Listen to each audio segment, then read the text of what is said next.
여러분, 지금 혹시 왼손 네 번째 손가락에 반짝이는 무언가를 끼고 계신가요? 아니면 언젠가 사랑하는 사람에게 끼워줄 그 반짝이는 돌을 꿈꾸고 계신가요? 네, 바로 다이아몬드 이야기입니다. 우리는 다이아몬드를 영원한 사랑의 증표라고 굳게 믿고 있죠. 결혼할 때 다이아몬드 반지가 없으면 뭔가 허전하고 심지어 예의가 아니라고 생각하기도 합니다. 그런데 만약 이 모든 믿음이 누군가에 의해 철저하게 만들어진 가짜라면 어떠시겠습니까? 우리가 당연하게 여기는 이 사랑의 문화가 사실은 지난 100년 동안 한 기업이 전 세계 인류를 상대로 벌인 역사상 가장 치밀하고 거대한 사기극이었다면요? 오늘 들려드릴 이야기는 단순히 보석 이야기가 아닙니다. 이것은 인간의 욕망, 그리고 그 욕망을 조종한 한 회사의 소름 끼치는 비즈니스 이야기입니다. 평범한 탄소 덩어리가 어떻게 우리 지갑을 여는 사랑의 필수품으로 둔갑했는지 그 충격적인 진실의 전모를 지금부터 파헤쳐 보겠습니다.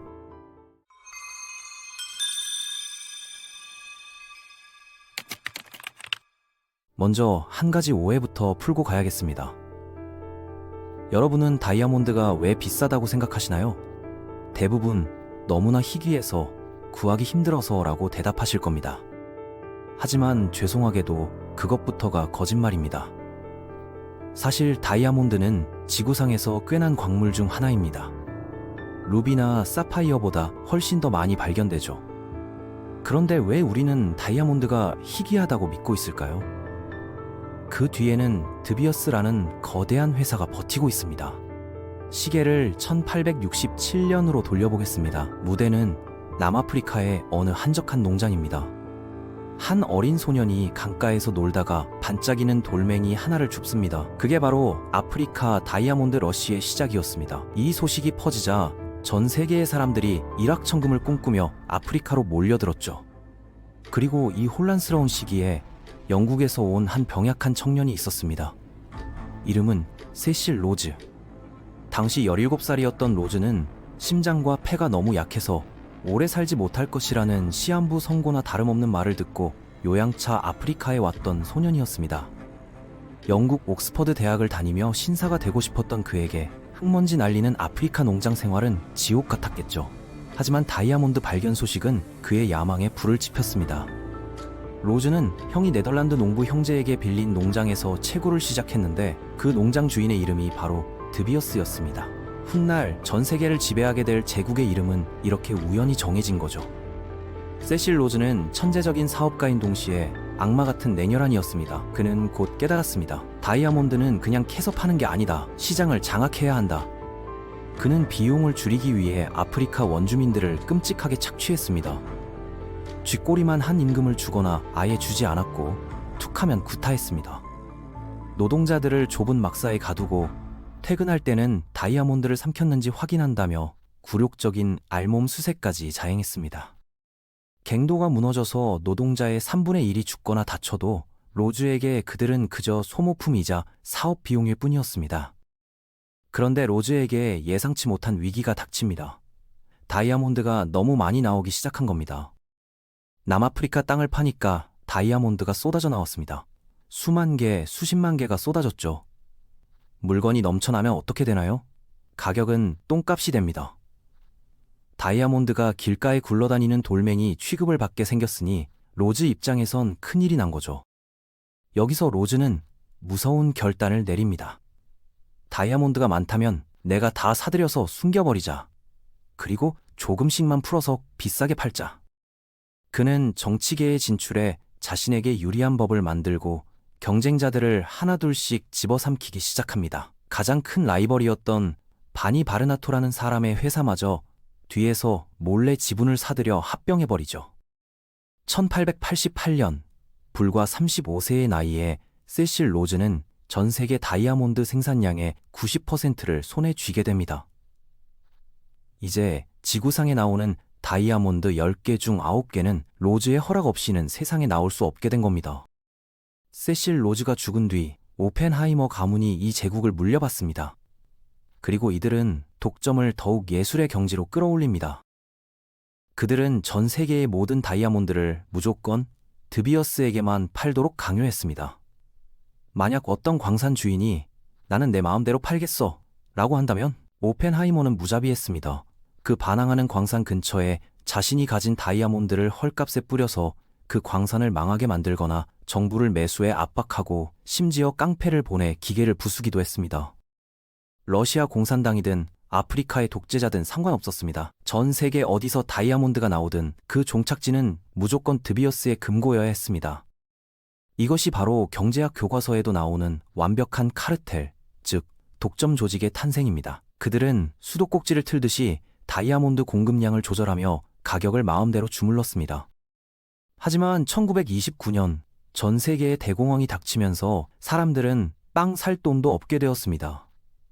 다이아몬드? 아무도 쳐다보지 않았죠. 창고에는 재고가 산처럼 쌓여갔고 드비어스는 절체절명의 위기에 빠집니다. 이때 오펜하이머의 아들 해리가 미국으로 건너가 역사상 가장 교묘하고도 성공적인 심리전을 시작합니다. 목표는 하나였습니다. 모든 남자가 결혼할 때 다이아몬드 반지를 바치게 만들어라. 사실 20세기 초까지만 해도 약혼 반지라는 건 흔하지 않았습니다. 이따에도 그냥 탄생석이나 저렴한 반지를 썼죠. 해리는 광고 회사를 고용해 사람들을 세뇌하기 시작합니다. 신문 기사를 돈 주고 사서 요즘 상류층은 다이아몬드로 청혼한다더라는 소문을 퍼뜨렸습니다. 할리우드 영화 제작사에 돈을 찔러주고 영화 클라이맥스 장면에서 남자 주인공이 다이아몬드 반지를 꺼내며 청혼하게 만들었죠.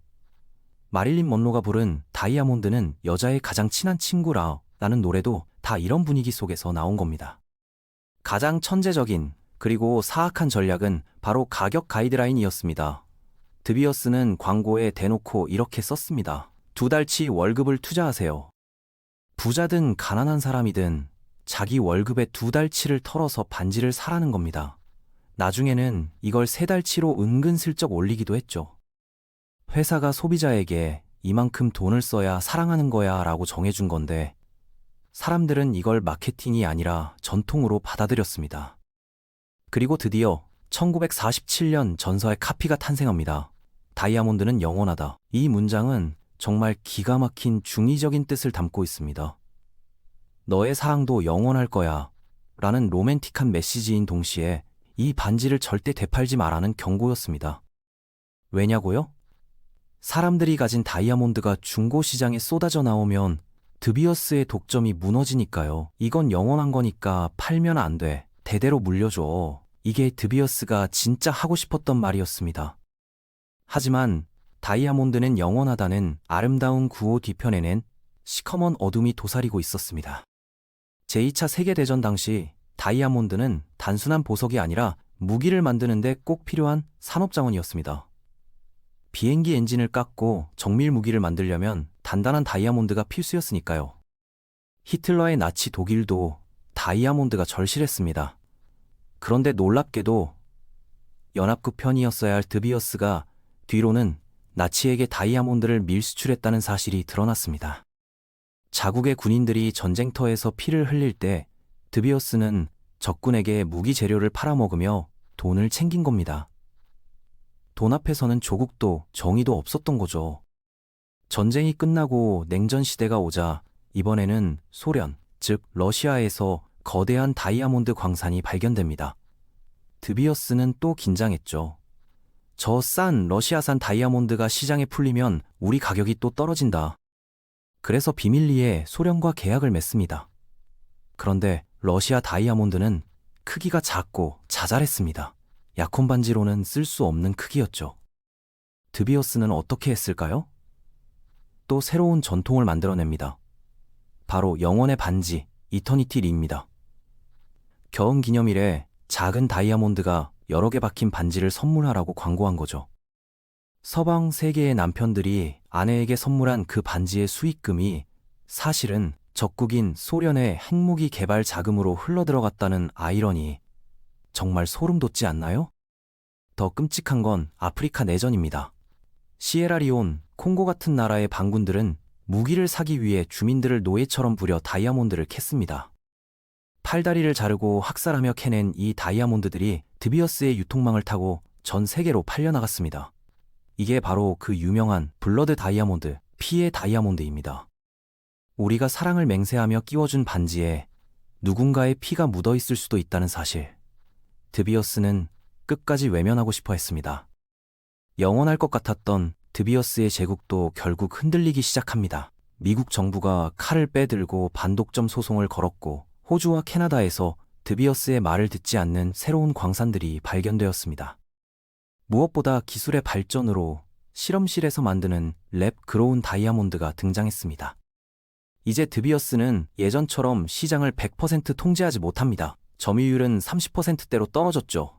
그래서 그들은 마지막 발악을 하고 있습니다. 천연 다이아몬드만이 진짜다라고요. 재미있는 건 실험실 다이아몬드는 불순물이 없어서 너무 완벽한데 천연 다이아몬드는 흠집이 있습니다. 드비어스는 이제 그 흠집과 불완전함이 자연의 증거라며 더 비싸게 팔고 있습니다.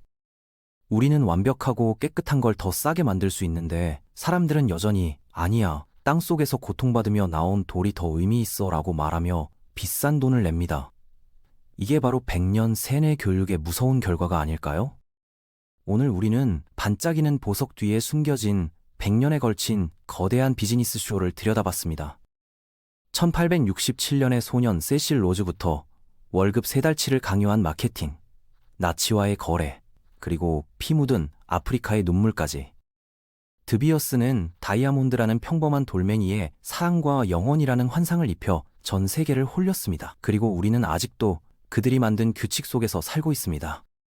물론 사랑하는 사람에게 반지를 선물하는 마음 그 자체가 나쁘다는 건 아닙니다.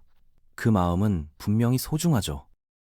하지만 다음에 백화점 진열장 앞에서 눈부시게 빛나는 다이아몬드를 보게 된다면 한 번쯤은 떠올려주세요. 그 화려한 빛이 사실은 치밀한 계산과 마케팅, 그리고 누군가의 희생 위에서 만들어진 환상일지도 모른다는 사실을요. 지금 여러분의 손가락에 끼워진 그 반지는 정말 여러분의 사랑을 증명하는 것일까요? 아니면 드비어스의 승리를 증명하는 것인가요?